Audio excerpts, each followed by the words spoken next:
All right, everyone, hello and welcome to the Sustainable Battery Material Flows session within the ISIE's Industrial Ecology Day 2023. The Society for Industrial Ecology is a society that applies systems perspective to explore how materials and energy are used within the society and tries to find solutions to the complex environmental problems that occur because of our environmental impacts and the material and energy flows. It's a academic society that is a membership-based society, so therefore also the information you can become members. So if you're not yet a member and you like this session and the other sessions within the Industrial Ecology Day, so please consider becoming a member. This session is co-organized by Jens Peters, who will hopefully join us later from the University in Alcalá in Spain, from Marcel Weil and Manuel Baumann, who are with us, both from KIT in Germany, and from me, my name is Christoph Helbig from the University of Bayreuth in Germany. The session is planned as follows. We do have 4 excellent speakers joining us today: Alyssa Kendall, Annika Neitsreget, Stefan Wolf, and Susanna Andrea Sibasi, who we will introduce then before their presentations, then individually. Each of the 4 presenters has about 15 minutes for the presentation. We will allow maybe 1 or 2 questions, so if they are directly like clarifying questions after the presentations, if we have time. Afterwards, after the 4 presentations, we do have time for a Q&A panel discussion, which is an open Q&A panel. So you can already, during the presentations, add your questions to the questions and answers function here in Zoom. And of course, also raise your voice then afterward in the open discussion. I will come back to that. As mentioned, the panel discussion will not be recorded. So with that said, I would directly like to introduce the first speaker. And Alyssa, you can already get ready, so to speak. Alyssa Kendall is a professor of civil and environmental engineering at the University of California in Davis, California, USA. And her presentation will be about key levers and leakages in the battery material flows. So Alyssa, the screen is yours. Thanks so much for the introduction, Christoph, and it's a real pleasure to be here and to share the virtual stage with my fellow panelists. I'm looking forward to their presentations as well. So I'm going to talk today about some of the key levers and leakages in battery material flows from the perspective of trying to make battery material flows more circular and reduce the impacts overall of vehicle electrification. And I just want to acknowledge my research group who did a lot of the work or contributed to the work that I'm presenting today. All right, so first, because I'm the first speaker, I want to clarify that when we talk about batteries, we're typically always talking about lithium-ion batteries. These are the batteries that power our electric vehicles and are also really important in stationary storage applications. I'm showing an image here of a solar plant here in California with a large set of battery backups that store that solar energy for when we need it, not when we have a whole lot of it on our grid. The electric vehicle sector is the majority of demand for these batteries. I think a lot of people are familiar with the small lithium-ion batteries that are in our laptops and our phones, but the batteries that go into our vehicles are just so much bigger that over time they have come to dominate the demand for lithium-ion batteries. And by 2050, we're looking at something like an annual demand of 6,500 gigawatt hours in batteries just for electric vehicles. Slightly slower to take off are these stationary power storage systems at about 1,000 gigawatt hours. Both of these, of course, are really important in our decarbonization strategies, whether it's electrifying transportation or better integrating renewables on our grid.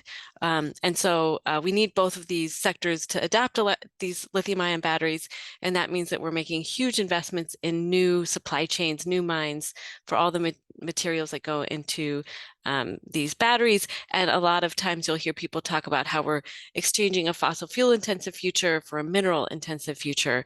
That's even true for things like solar panels instead of instead of fossil fuel resources for electricity generation. The challenge is that we have to dig up all these minerals from the ground, and that causes direct impacts on communities and our land, so ecosystems. But the benefit is that we're not just using them and then they disappear the way that fossil fuels do after we burn them. We actually have the capacity to potentially recycle them or reuse them and keep them flowing through our economy. So a lot of folks have thought about a circular economy or circular battery flows as a way to mitigate the mineral intensity problem of these important technologies. And to do that, we really have to understand the demand and the supply, and then the life cycles of these products in order to understand whether or not and when recycling is likely to occur. And the other thing to keep in mind is that circular economy principles are often equated with sort of recycling, just making sure that we're using secondary materials instead of primary materials. But in reality, circular economy principles also tell us that we should try to maintain materials in their highest and best use for as long as possible. And that means we have to really think about things like remanufacturing, repurposing, and reuse of technologies and batteries as well. And so I'm going to try to go through some of the research my group has done to think about integrating these principles into our assessments and subsequent policy recommendations that come out of them. So when we think about battery demand, which tells us how much mineral we're going to need, how much material we're going to need over time for batteries, it's a function of battery number. So how many batteries do we need? Battery size, which is how many kilowatt hours do we need per battery, and then the battery chemistry, because lithium-ion batteries are really a family of chemistries, all of which include lithium, but actually can incorporate a suite of different materials, things like nickel, in particular, cobalt, or also chemistries that exclude these, like lithium iron phosphate chemistries, which require very different minerals, although lithium is the constant across all of these. So I'm showing you a busy slide here with sort of how we set up our demand model, but it's just to illustrate that there are these three key features that determine what battery demand looks like over time. In some earlier work, we really just focused on electric vehicles, not on the stationary power storage side, which is a much smaller sector, and sort of illustrate here those three key features of demand modeling for this, which is EV sales, and then embedded in those sales is some assumption about the capacity of each of those batteries sold. In this case, we looked at regions of China, Europe, US, and the rest of the world, and the chemistries embedded in there, and then thought about how long they would be in use and how much retired capacity would be coming offline at different times. So you can see there's a long delay between when we sell a vehicle and when it is then retired, or the battery is then retired and available for recycling or repurposing. In this model that we developed, we were actually surprised to find that there's a lot of recycling can actually meet quite a bit of demand, even when it comes to 2040. And so in 2040, minerals like lithium, which are non-substitutable across different battery chemistries, maybe could reach somewhere around 50% circularity, meaning that 50% of new material could be substituted with recycled material. Now, this was a very idealized case with 100% recycling and maximum recovery rates for minerals. That won't happen in the real world, but it's illustrative of just what potential there is out there for recycled material to reduce the demand for new material that would be mined instead. So this is like an absolute best case, but still something optimistic, I think.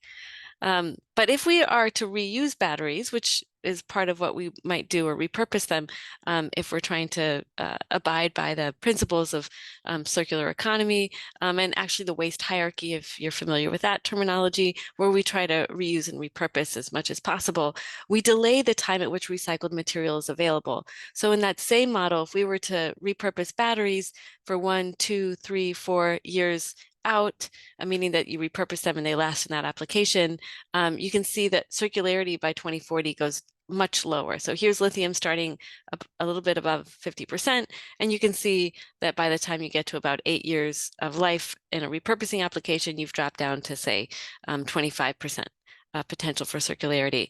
And so the question is, oh, okay, if we're not going to recycle and get that new material, is it better to reuse or is it better to repurpose? Especially because batteries degrade. They only get worse over time with respect to capacity, power fade, and round trip efficiency. So the question is, should we recycle faster or should we repurpose? And of course, this has implications for how we set up policies, for example, to manage end-of-life batteries. What I'm showing you here is actually a stack of used Nissan Leaf batteries in use at a repurposer, the largest repurposing site, I think, in the world, which is here in California. As of maybe a year and a half ago, they had 17 megawatt hours of repurposed batteries out at their solar field.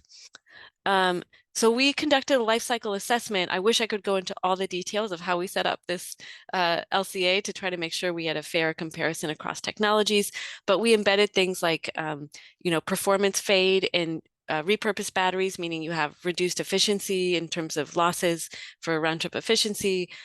We included the fact that new batteries are more energy dense and include less cobalt, for example, which is a very environmentally intense material, as well as being a material with a lot of human rights issues associated with it, so broader governance issues as well. And in that, and we looked at changing technology like substituting a silicon anode for graphite when graphite's the current sort of dominant anode material. And when we do this, we find that repurposed batteries still, on every environmental measure that we could find, deeply reduce the impact of energy storage, meaning that despite the fact that recycled material is lower impact than primary mined material, and despite the fact that there are some performance degradation, repurposing the battery is still much more environmentally preferable. So I've been talking about circularity, but in fact, the best way we can reduce impact is reducing demand, right? It's sort of the old-fashioned reduce, reuse, recycle. It still applies for batteries. So how would we do that? We need to achieve net zero as soon as we can, right? So we don't want to slow down electrification. And to do that, especially in the transport sector and to some extent in the electricity sector, we need batteries. So we must electrify and we must use batteries to do it. So one thing we could do is shrink battery sizes, deploy the same number of batteries, but make them smaller. This is particularly important in the US. We are on average using batteries that are 40% larger than the global average in our electric vehicles. We have an addiction to large vehicles, and we really are we're really afraid of being stuck somewhere far away from a place to charge because we have very poor charging infrastructure, and we're a very spread out and large and have lots of rural areas in our country. The other thing we could do is change chemistries to affect which materials we demand. Now, lithium we can't really do much about, but the rest of those minerals that are important, we can actually do quite a bit about by changing different chemistries. And then finally, of course, we can reuse and recycle. So I'm gonna focus a bit on how we can change demand. This was a US focused study that my research group did in partnership with an NGO called Climate and Community Project. And we looked at lithium demand just for the US. And focused on things the US could do to reduce demand. So the biggest one is to stop growing our EV battery sizes. Even since I've done this study, the sales weighted average electric vehicle battery has gone up as we've had large pickups and large SUVs come online as the primary EVs for sale in the US. And I should say these larger vehicles and SUVs are actually getting more common all around the world in the electric vehicle market. So if we just stick with our battery size, which was already huge, of like say 76 kilowatt hours on average for our batteries, we could reduce demand by 37% by 2050. If we shrunk that battery even more, we could reduce another 30 or 40%. And that's just going back in time to what we used to demand in our electric vehicles. And then the other thing we could do is change our vehicle ownership rates. We wouldn't take away vehicles in general from anybody who really needs them, like people in rural areas. But if we were able to achieve vehicle ownership rates that are, for example, more similar to Europe, we could reduce by about another 30% the amount of battery we're demanding. And if we recycle in any of these cases, we can reduce emissions by, reduce lithium demand, which is the mineral I'm giving you the example of right here, we could reduce by another 50%. So I think in the US, the best levers are smaller battery size and making sure that we're recycling the batteries that we're actually using, followed by trying to reduce vehicle ownership rates, which politically is more challenging. And I think we could actually do a really good job of reducing demand over time. Just to give you a sense of how big these numbers are, in 2021, global lithium production was 100,000 metric tons. So we're looking at the US on its own demanding 5 times, let's say, the amount of lithium as what the US produced in 2021 out in 2050. So we have a lot of distance to go. I want to quickly get to leakage in the last few minutes I have here. And what do I mean by leakage? All of these circularity models, especially at regional scales that we think about, assume that vehicles are bought and retire in the same market where they show up. And that means if I make a law in Europe or the US, for example, about recycling, my vehicle's going to get, the battery in that vehicle is going to get recycled. But in fact, there are enormous flows of secondhand vehicles that go overseas. And typically these vehicles are going from a high income country, especially EU, Japan, or the US, into lower or middle income countries. And the image here I'm showing you is actual secondhand Nissan Leafs that were used in Nairobi by a taxi company and which now are just sitting in a Nissan Leaf graveyard because there's nothing to be done with them. And I will say there are other places where these Nissan Leafs, the batteries get pulled out and people put in an old engine and drive it around. So there are some things you can do with it, but they don't remain electric vehicles. So how many vehicles are we talking about? In some work that we somewhat recently published, we projected based on current secondhand vehicle exports from Japan, EU, and the US, which are the 3 largest exporting markets. We predicted that it's possible that more than 2 million used EVs would be traded secondhand by 2035 and more than 8 million by 2050. China used to not allow secondhand vehicle flows. They do now allow the export of secondhand vehicles, including electric vehicles. These numbers could be way too low because if China starts doing it as the largest EV market, we're going to see a lot more. My research group, in part because we are in California and we share a border with Mexico, are particularly interested in the US-Mexico transfer. The data I showed here is wrong. This is official data. The data that we've been able to gather from Mexico directly shows that we've underestimated secondhand vehicle exports from the US to Mexico by something like 60 to 80%. It's completely unrelated to the actual secondhand flows. And these are the legal secondhand flows in Mexico. If we could capture the illegal ones, it would be even bigger. Secondhand vehicles from the US make up as much as 20% of the fleet in Mexico. So what happens when these become electric vehicles? Well, this is cumulative EV registrations by 2050. By 2050, Mexico will be selling new EVs quite a bit as well. So that secondhand EVs in use is going to be low, but the deregistered secondhand EVs are actually proportionally quite large. What does this mean for old batteries moving to Mexico?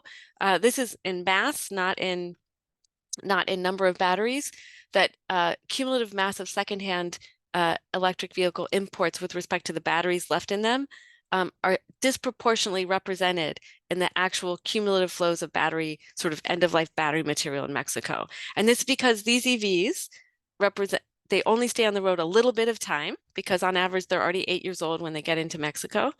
And then they quickly move to end of life. And because the US really likes big batteries, these batteries are bigger than the new batteries that are sold in Mexico. What this tells us is that our vision for circularity is wrong. We need to think about where these vehicles are ending up. And from the perspective of, say, Mexico, I should be really worried about this. I should say that old EVs are not okay unless the battery's in good shape so that I actually get mobility services from these secondhand vehicles. And then the second part of that is that, at least from a North America perspective, we need a regional perspective for circularity if we're going to get it right. EU is already thinking regionally, so I know for you guys it's old news that countries should cooperate in a region, but out here in North America, I think this is something really important to keep in mind. Just acknowledging the grants that funded this work here and of the references for the work I've presented here. And I will pass it on to the next speaker. Thank you very much, Alyssa, for this overview on specifically, of course, the car situation and North American perspective as well, and highlighting that there's quite a bit of a difference between maybe even the chemistry and the use of used electric vehicles and the batteries contained within. Thank you very much on that. So we will continue with the second presentation right away due to time. We will have a panel discussion in the end. Remember that and stay with us. As the second speaker, we do have Annika Neitz-Reget, Head of Resources and Climate Protection at the FFE in Munich. And she will talk about circular approaches for batteries, opportunities and challenges. So with that said, Annika, the floor is yours. You can share your screen now. Thank you, Christoph and Alisa, for all the basis you were already giving on this topic of lithium-ion batteries and modeling material flows in battery cycles. I think my results I will show today will emphasize a lot of your points. So let me add some of my thoughts. But first of all, I'm very happy to be here at the International Industrial Ecology Day today, because I'm an industrial ecologist by education, so glad to be here. I hope you can see my screen. Let me give you, because FFE is maybe not so well known in the IE community, a brief introduction to who we are. And then I will talk a bit about circular approaches for batteries. We've seen a lot of this from Alisa, but I will just wrap it up and then go a bit deeper into the opportunities and challenges and come to a conclusion. You can already see from the nice picture, we're located in Munich, in Bavaria, Germany. We're about 70 people working there, have a little office in Berlin as well. And we're quite an old institute working on energy systems.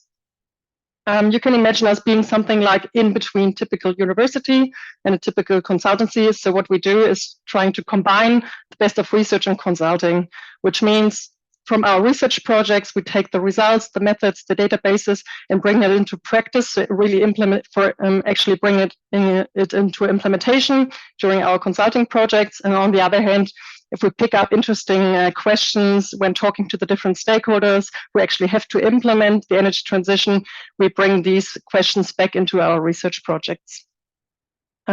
We look into all different parts of the energy system, not only the supply sector, but as you can see here, also the consumption sectors, such as industry, heating, mobility, which we will talk today a bit more about. And I'm leading the team of resources and climate protection, which is, of course, a topic which is overarching over all of these elements of the energy system.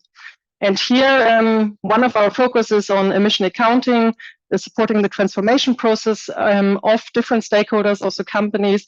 We are dealing a lot about sustainable finance, the underlying sustainability indicators, and of course dealing also with the circular economy and resource efficiency, which is the topic we want to talk today a bit more about.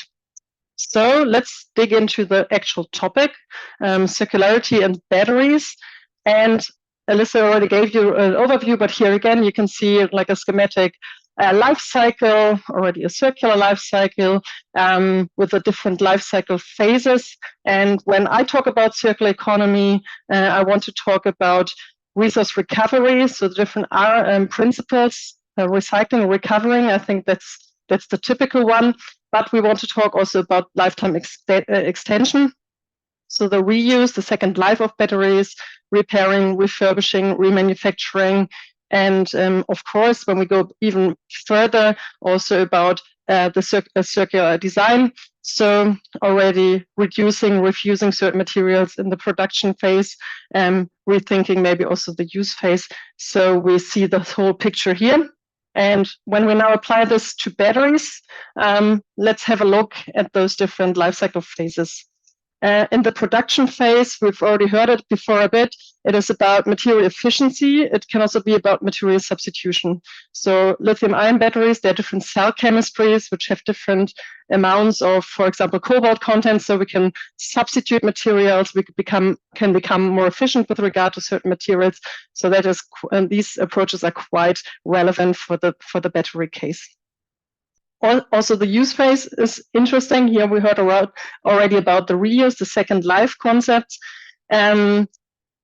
Well, in the use phase, maybe before we go to the second life, we have also something that is called multi-use cases. So if we think, for example, about an electric vehicle, which can in the future, or it's currently already working and it's coming, can also be charging that bidirectionally. So actually feeding in back electricity into the grid.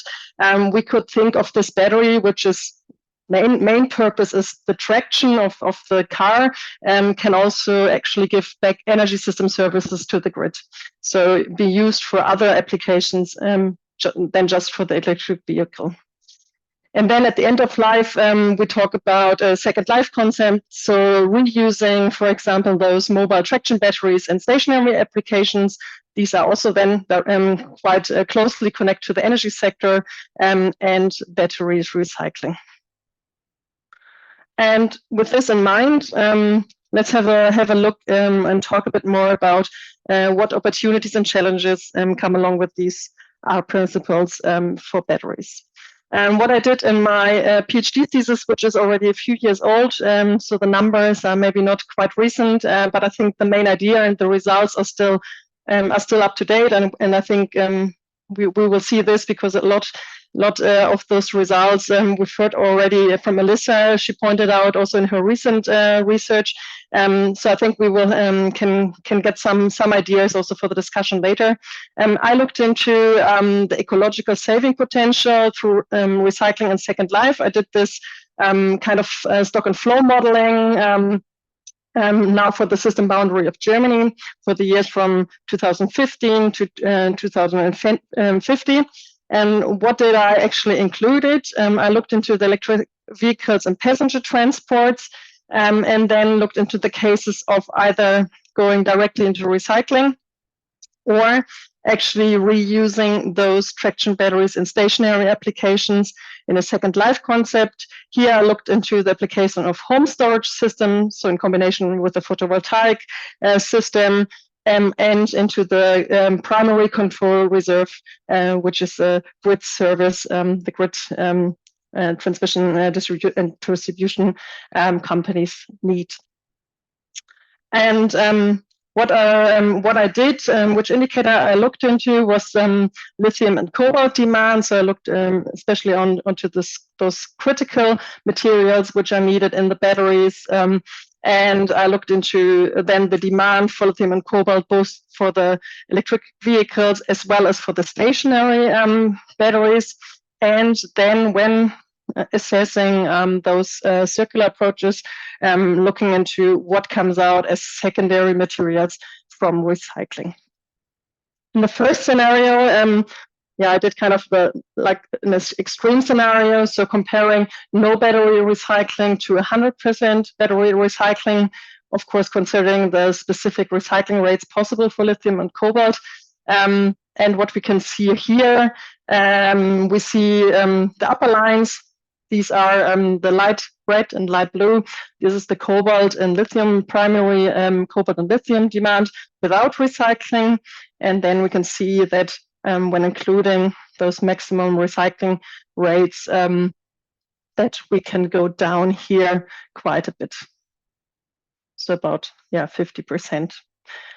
So a strong impact, but what this is not so surprising, I guess. Interesting is the case of second life. Alyssa already mentioned it, that it's, well, usually you would think, okay, prolonging a lifetime is good from, I mean, most people intuitively would think that, but it is not that easy, which we will see here. Because when we look into the second life concept, so now we have this recycling scenario, and in one case, we kind of have the second life before, so we extend the lifetime for several years in stationary application. And what we see here now are the metal savings through the second life step. And if it's a positive value, so for lithium, this means that metals are safe. This means for the system boundary I showed. So it's Germany, it's the stationary applications I looked into, and the traction batteries and passenger transport. We can see for lithium that we can actually save metals through second life, but for the cobalt case, we have negative values. So there's actually an extra demand on, especially on the short to medium term. Why is that? This is especially due to the lifetime extension, which means shifting the recycling process in time, a few years further in time, meaning that in the short term, this especially cobalt, which has a relatively high recycling rate compared to lithium, is not available, meaning a larger primary cobalt demand. Also, another factor is that actually in traction batteries, you have usually higher cobalt demand, so more cell chemistries relying on cobalt because you need a higher energy density than for stationary applications. So what you do is that you actually take cobalt-containing traction batteries, put them into stationary applications where you substitute. So like as a system perspective, you are substituting lithium-ion battery with less cobalt, so different cell chemistry, meaning you're actually binding valuable cobalt in the system for a longer time, leading to this effect, which you can see here. And now we've seen some numbers, but I would like to go a bit further to the step of implementation. So what we saw that there can be environmental benefits. Well, I looked only into lithium and cobalt here, but we've also seen from the ISIE perspective before that there can be some potential savings if you think about these recycling and reuse approaches. But now the question is, how do we get this into practice? What framework conditions do we need? We can see here this linear process, the different stakeholders. So we have the raw material supplier, the battery manufacturer, electric vehicle manufacturer, the user, and then worst case, everything is lost. If we think in the circular business models, we have suddenly a lot more stakeholders involved. So we need, for example, the reverse logistics provider. We need a battery processor. We need the second life provider. And the recycler, and here suddenly the connections to the energy system becomes even more important than before, because the second life usually takes place in a different sector than the automotive sector. So we can see here a lot of new stakeholders, which would be needed to provide those circular business models, which are now aggregated a bit into these three red dots you can see here. And in our work, we looked into the success factors, what would be needed to make such a circular value chain possible. And we try to cluster it a bit so we can summarize this into four critical success factors, which you can see in blue here. So one is in the production phase or even the design phase, one really important thing to think about design for disassembly, design for recycling.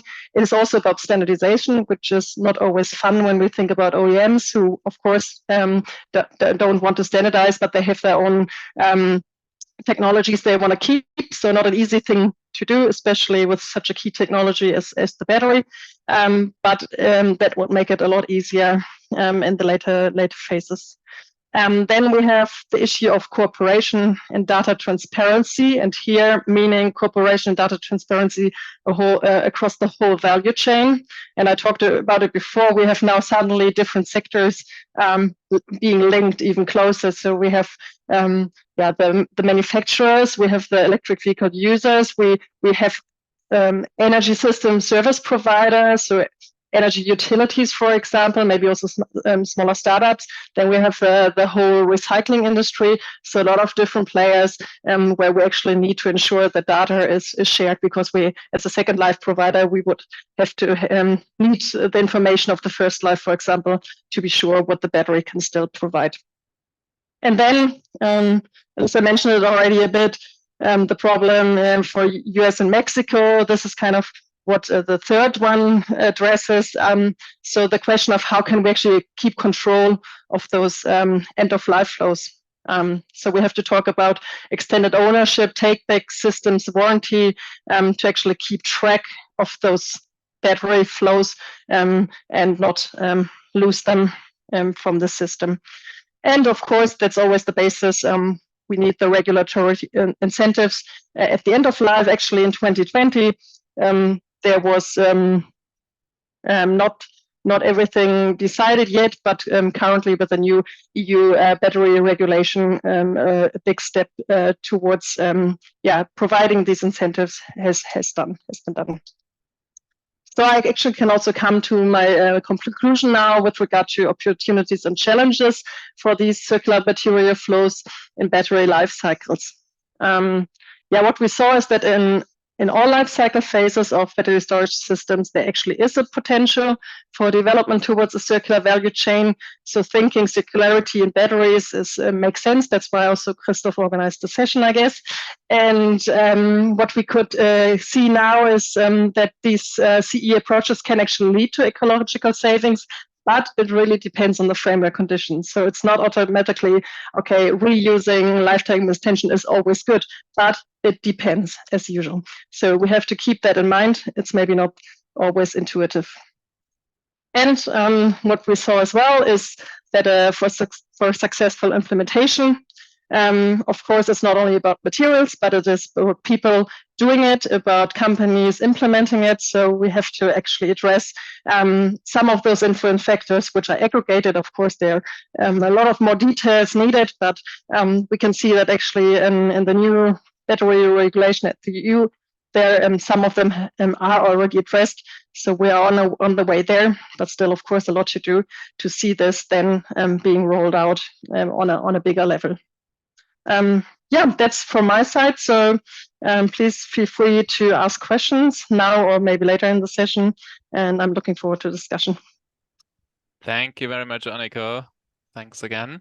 Thanks for highlighting how many stakeholders are involved in making a circular economy for batteries actually a reality, and also highlighting that maybe the conclusion that we have for one metal, like lithium, might be a different one if we take the perspective of cobalt. That's very good. So we will move to the next speaker right away. I will briefly introduce him. There we go. We do have Stefan Wolf, who is a senior innovation consultant at VDE in Berlin, in Germany. Thanks, Stefan, for joining us. And you will talk about sustainable batteries, easy to imagine, difficult to achieve. And with that said, Stefan, the floor is yours. For everyone else, also the information or the reminder, use the question and answer function to already collect questions then later for the panel with all 4 presenters. Stefan, please. Yeah, thank you very much for the kind introduction. So bit perhaps first about my background. I'm working for VDE IT, Innovation and Technology. And we are a program management agency, work mainly for German governmental entities to organize funding programs, but we are also involved in the buildup of the battery industry on the European level.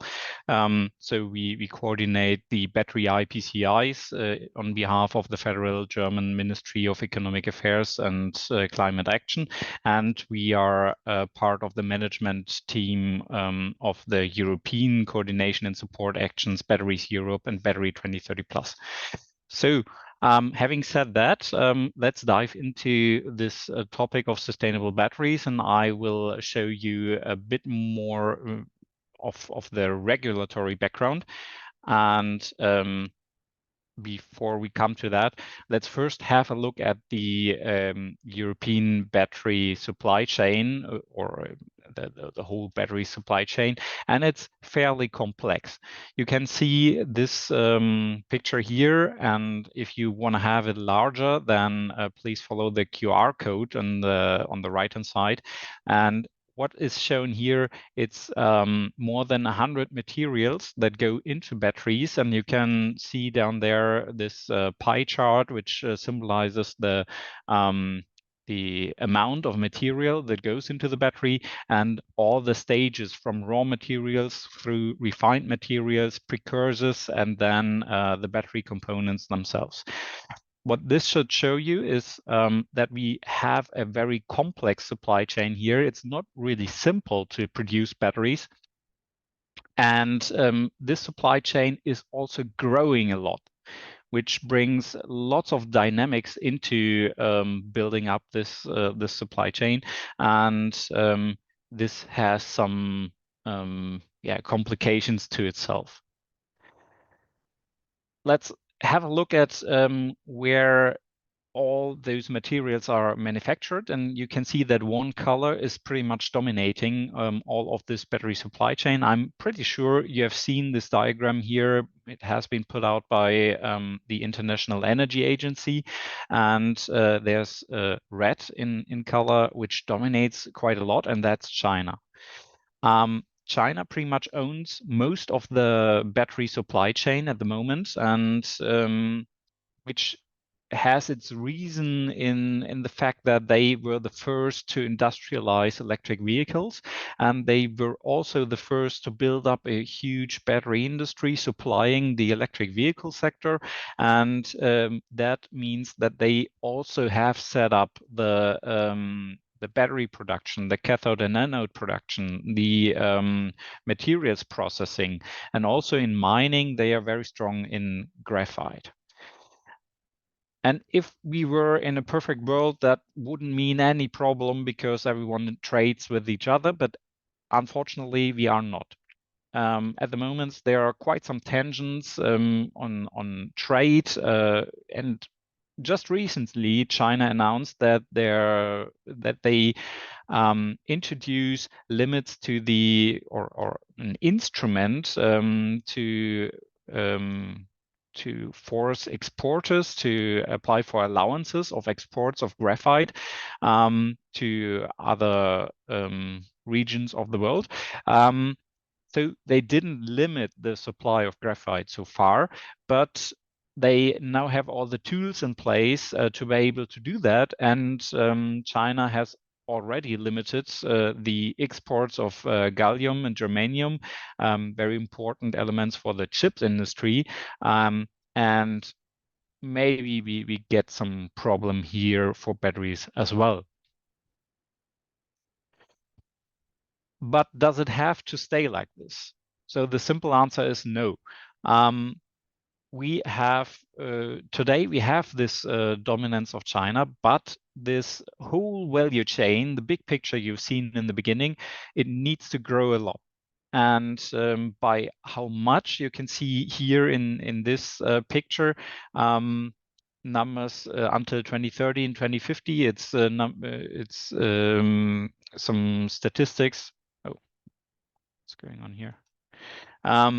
It's some statistics from JRC. They have done all this research behind this, and all those material flows like graphite, lithium, nickel, copper, but also aluminum have to grow a lot by the factor of 5, some even more than 10 times of what's in the market today until 2030. And if you look in the further perspective until 2050, it again needs to grow a lot more. So there's a huge pie that needs to be that still is unshared, where we can influence where materials come from, where they go, where they are processed, and all this has to be decided, and it will be decided in the coming years.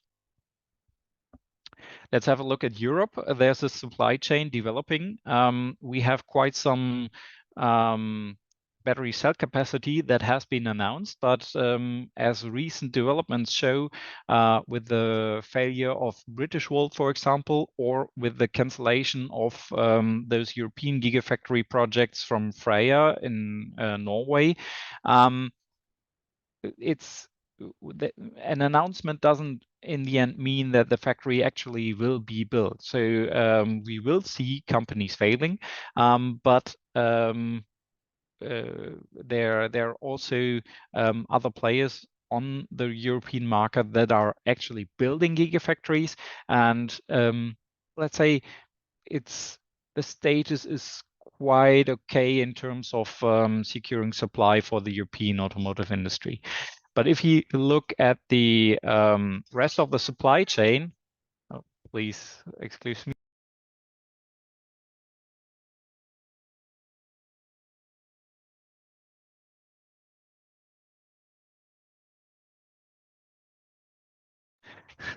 Sorry, my son is at home. He caught a cold, and so I'm doing double project management here.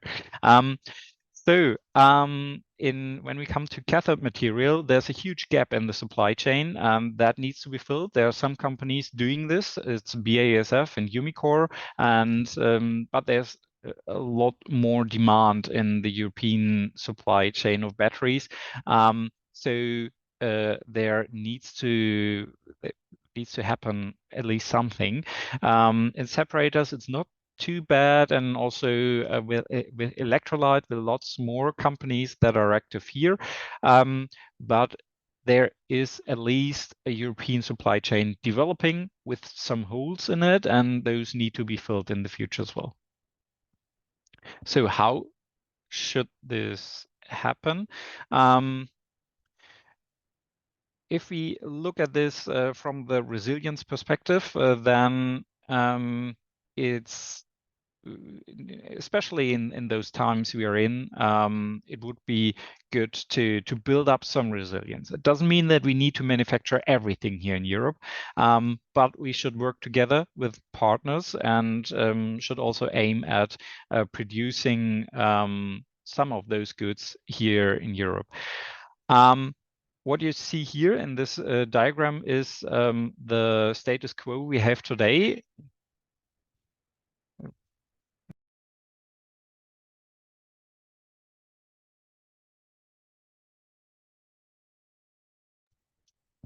Okay.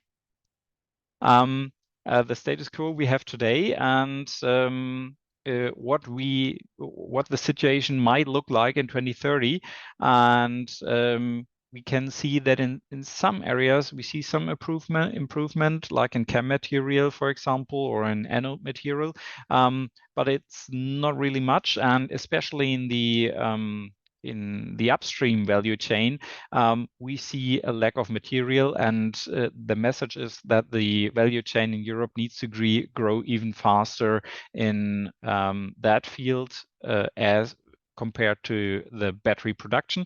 And what's also needed here is recycling capacities and a backflow of spent batteries that needs to be established, and also the partnerships with other countries all around the world who can supply the battery industry here. So, but what's the European Union actually planning in that regard?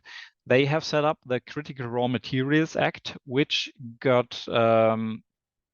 they found a common agreement on just recently, 1.5 weeks ago, and there are 34 critical raw materials that are included in this act, and among them are important battery materials like graphite, lithium, nickel, and copper. And the update, the news is that now also synthetic graphite is included in this act, which is an important component for batteries. And there's targets for domestic production. It's 10% of the material that we use here that should be extracted in Europe. 40% should be processed here, and 25% should come from recycling. So this, especially this number for recycling, that's new. That had been just 15 in the former proposals, but now it's 25, and there's a lot unclear here. So there's it's not really sure how those targets will be applied. Do they apply to each material? Because for lithium, for example, it will be a huge challenge, for at least in the beginning, to get all this recycling content, because we don't have so much material coming back, like we've seen in the first presentation here. So there needs to be a lot of things need to be clarified. The focus is to diversify the supply chain so that not more than 65% come from one single third country outside the EU. And this should be enforced by risk audits on company level for those companies that are exposed to supply risks the most. Permitting should be accelerated between 27 or 15 months, depending on if mining activities are included here. But the environmental impact assessment is excluded from this maximum permit time, which then leaves a lot of room to for the member states to extend this permitting period depending on how much they like to have the projects realized. Then financial support. There should be new instruments that also then attract private investments into strategic projects. Those strategic projects are a new term that's being set up and that still needs to be defined in more detail. But it should be more simple for strategic projects than to be implemented. Then there's talks of a joint purchasing program, which companies can apply to if they like to aggregate demand and get better purchasing prices on the global market. The status is that the Commission and the Council and the Parliament have agreed, and now they need to formally adopt this Critical Raw Materials Act, and this should happen until Christmas 2023. And yeah, let's see. I can't wait to see the final documents and to see how this will be then implemented in the end. Let's come to another act. It's the Net Zero Industry Act, and this also has some implications for the battery industry. Its scope is to strengthen European manufacturing capacity for net zero technologies and to overcome barriers for scaling up manufacturing in Europe. And the target is that we should meet 40% of the EU's annual deployment needs by 2030. And this is valid for lots of transformative technologies like solar PV, solar thermal, on and offshore renewable technologies, but also batteries. And the effect should be facilitated permitting and streamlined requirements, ensured access to information, facilitated access to public procurement and support schemes, and a regulatory sandbox. And financial support should also, among other instruments, come from the new Strategic Technologies for Europe platform. It's called STEP in short, which should contain 10 billion euros. But the problem here is most of this money will come from existing other programs. So it's not new money that's flowing into those technologies. It's just redirected from other places. This is still in discussion by the Council and the Parliament. So a lot of this step is still unclear. But it's at least a move towards a more unified industrial policy and subsidies for industrial policy in Europe. Let's see how much of an impact that can make, especially if you look at the vast amount of industries those 10 billion should go to. So coming to my last slide, this has been quite a ride through the European value chain and the things that are going on in regulation at the moment. Critical points are that financial support are still quite unclear for scaling up the battery value chain in Europe. And in addition to that, there are no real incentives for purchasing locally produced raw materials and technologies. It's a political aim to become more independent and to have more goods produced here in Europe. But someone has to pay for that, and that's still unclear how this should be implemented into the market rules. And it's not really clear how all those claims or all those demands for permitting processes, for streamlining and speeding them up, should be implemented. This is up to the member states, and let's see how this will work, because well, that will be a difficult task, and if every member state chooses to solve this task in a different way, then we end up in a system that may be streamlined for every member state, but in the whole picture might still remain very complex. So, and there's one other very important point that should not be forgotten. There are overcapacities in China that have been built up, and there's lots of exports now going out of China, and they need to go somewhere. And the US have closed their market, that not much of that material will end up on the North American market. And so the consequence will obviously be it will come to Europe, and we will see some fierce competition with Chinese manufacturers on all levels, from battery materials to the final electric vehicles. So let me summarize. It's not enough to just excel in battery research, what we are doing and sometimes focusing quite a lot on here in Europe, but Europe needs to implement a sustainable framework conditions for developing this battery industry. And I think there's still some work to do. There's lots of regulatory approaches by the Commission, but those need to be implemented, and to be able to implement those in a good way, there is still a lot of debate necessary to really finalize this framework.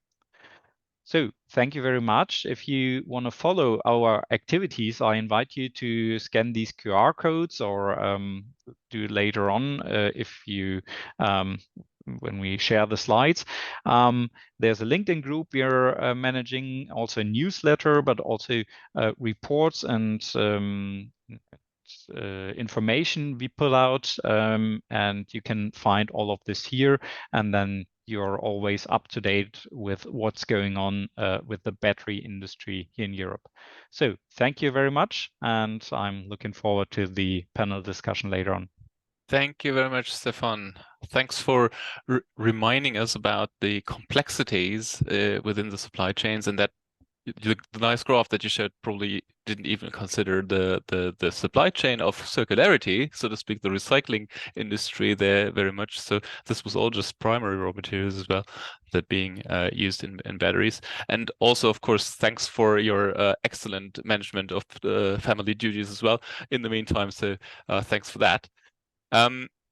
So we will move to the fourth and last speaker before we then have the panel discussion. I will introduce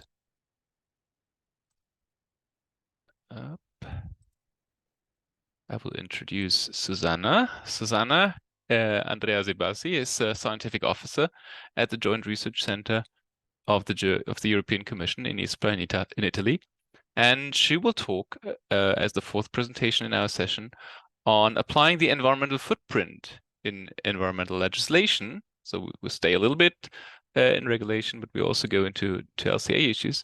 The carbon footprint rules for batteries. Susanna, the floor is yours. You can share your screen now. Thanks. Can you see it? Yes, we can. Okay, super.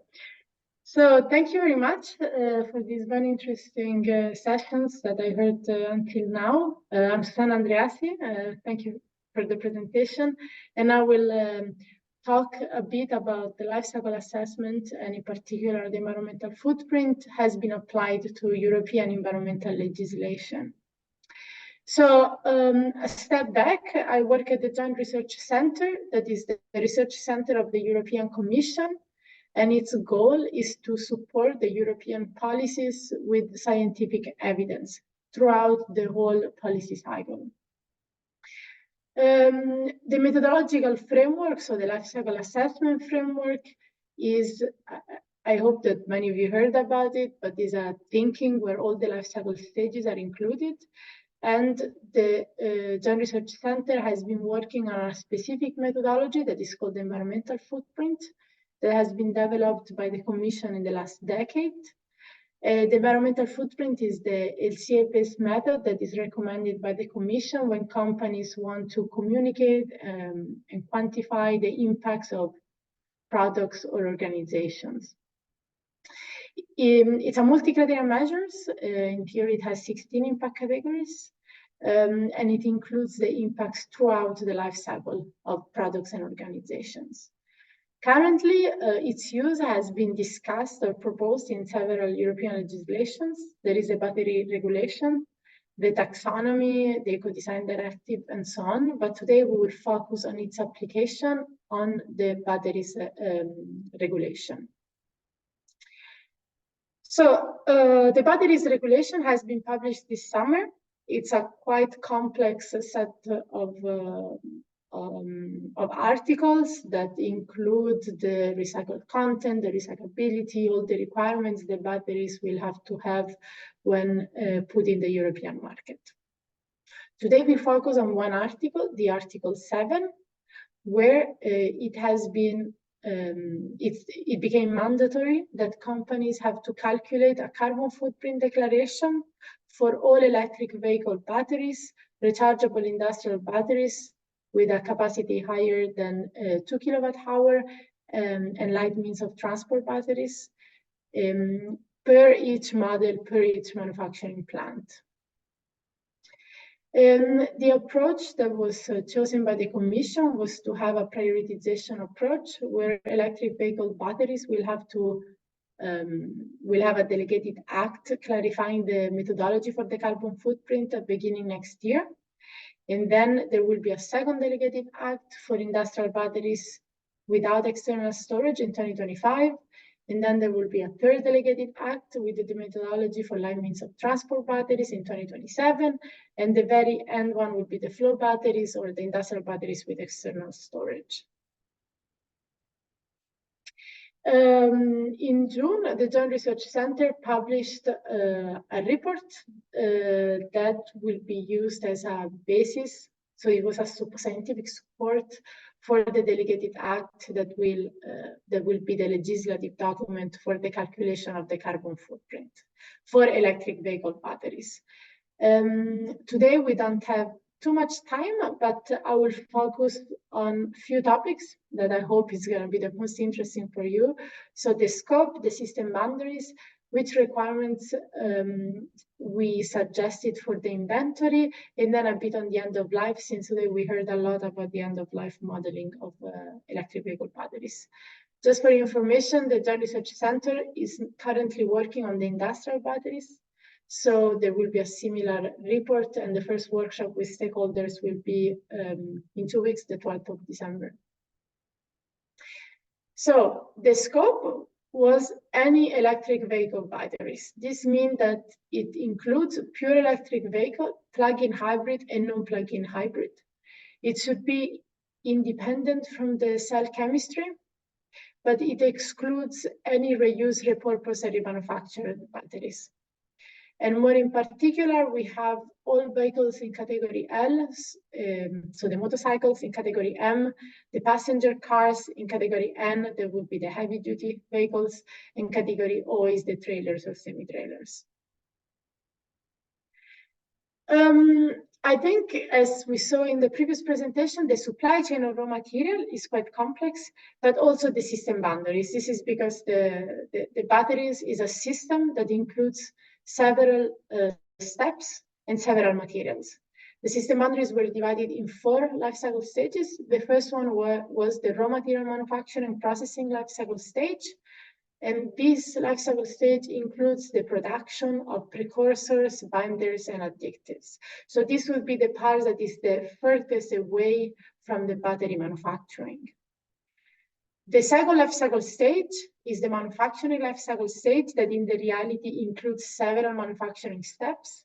It starts with the active material production, both for the cathode and the anode, and it ends when the battery is assembled and it's sent to shops. Not to shops, sorry, like to retailers. This is the part that where it's mandatory to have company-specific processes, while for the rest, you might also use secondary data sets, so average market values. Then we have the distribution life cycle stage, and at the end is the end of life. Just to maybe show that the figure before was a bit simplified, but of course there are much more materials that enter in the cathode and anode material production. And this, and it's simply that this also shows how many materials should be considered when calculating the carbon footprint of a specific battery. So the life cycle inventory, there was a lot of discussion on it, and we tried to find a good compromise between the need of having precise numbers, but also to have reliable, where it was possible to have verification, and also not to put too much burden on companies. So all processes were divided in two large categories. The first one, they were the mandatory company-specific processes, is the ones that we saw before in yellow. And the second one are the non-mandatory company-specific processes. Related to the mandatory company-specific processes, and this entails all processes in the manufacturing life cycle stage. In this case, all data, so direct emissions and activity data, meaning like the use of resources, the electricity consumption, shall be company-specific, and it shall be possible to connect this data to a specific battery model. Instead, all the non-mandatory company-specific processes, even here there was a distinction between most relevant and non-most relevant. Most relevant, it was decided to have them battery cell independent, and they include all materials that have been seen in literature as being the driver of the carbon footprint of batteries, but being excluded from the manufacturing life cycle stage. And here we're talking about the cathode and anode active material precursors, the electoral salts, the production of copper, of aluminum. In this case, we allowed both the use of secondary dataset or the company-specific datasets, meaning that you can choose if you want to use your own data, your own supply chain specific data, or if you want to use secondary dataset, meaning that you use average market values, for example, from different databases. For non-most relevant processes, this would be, for example, electronics or printed wiring boards and so on. This shall be modeled with secondary datasets. So we kind of try to reduce a bit the freedom, dividing all processes in these three different families. The last point that I think might be interesting for you was what we decided to do for the end of life of batteries. This is a bit challenging because the electric vehicle batteries market is exploding now, meaning that we still don't know which will be the battery recycling processes that will be there in 10, 15 years. So the approach was to include a properly collection rate so that only 70% of the EV batteries will be properly collected and sent to dismantling and battery cell recycling.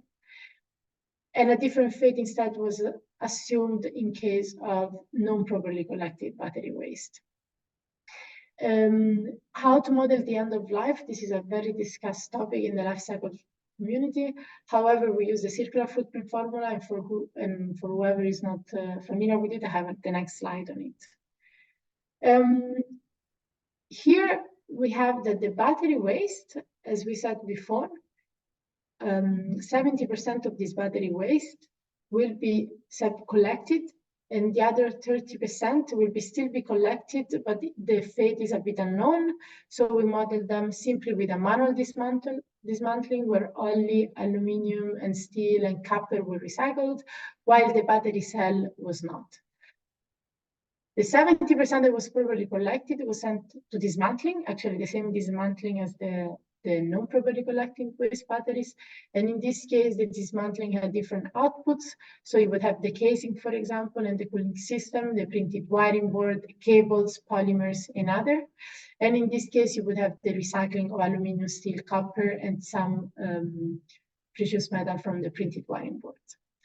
For the battery cell, we set a default recycling process that was a combination of parametallurgical and hydrometallurgical refining. And this was a default recycling process that all batteries had to model if they couldn't prove that their battery model actually will be recycled in a specific process. So in those cases, they can also claim a different recycling process. And in this case, we have the recycling of 3 metal salts, so nickel sulfate, cobalt sulfate, and copper sulfate.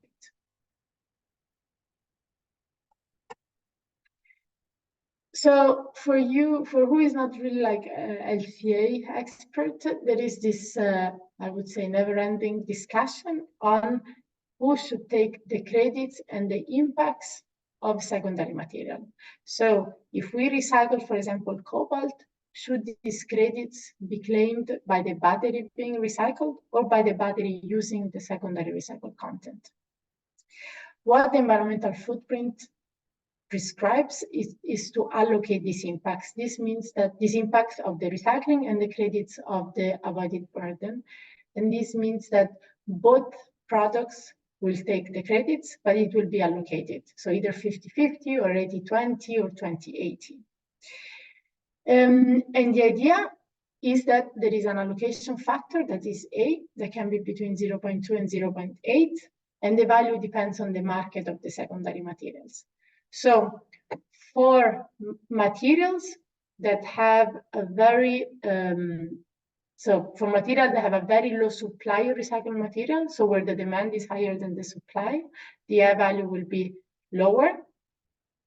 And in this case, the majority of the credits will be to the products that absorb the secondary material, while for materials that have a high supply of materials, it is usually metal, then and a higher demand, then the A factor will be higher. And in this case, we will have, sorry, I mixed it up. So let's start again. So for materials that have a low supply of recycled materials, the A is very low. And in this case, the majority of credits will be to the materials providing the secondary materials, while for materials that have a high supply, and in this case will be metals, then in this case, we will have that the products absorbing the secondary material will take the majority of the credits. As a last slide, I would say that this study showed that data is a big challenge. And we based a lot of our data on data that have been published in scientific studies. And I would say that the majority of companies that we talk to, they're also very aware of all the major studies in scientific literature. So I would like to thank actually all of you and all academics that do this work and allow that this data, this high quality data may be used also in policies. Thank you very much, Susanna. Thanks again also for highlighting the carbon footprint calculations here in this case. So thanks again to all 4 presenters. I will invite all 4 presenters now once again to the panel, and I will stop the recording for that.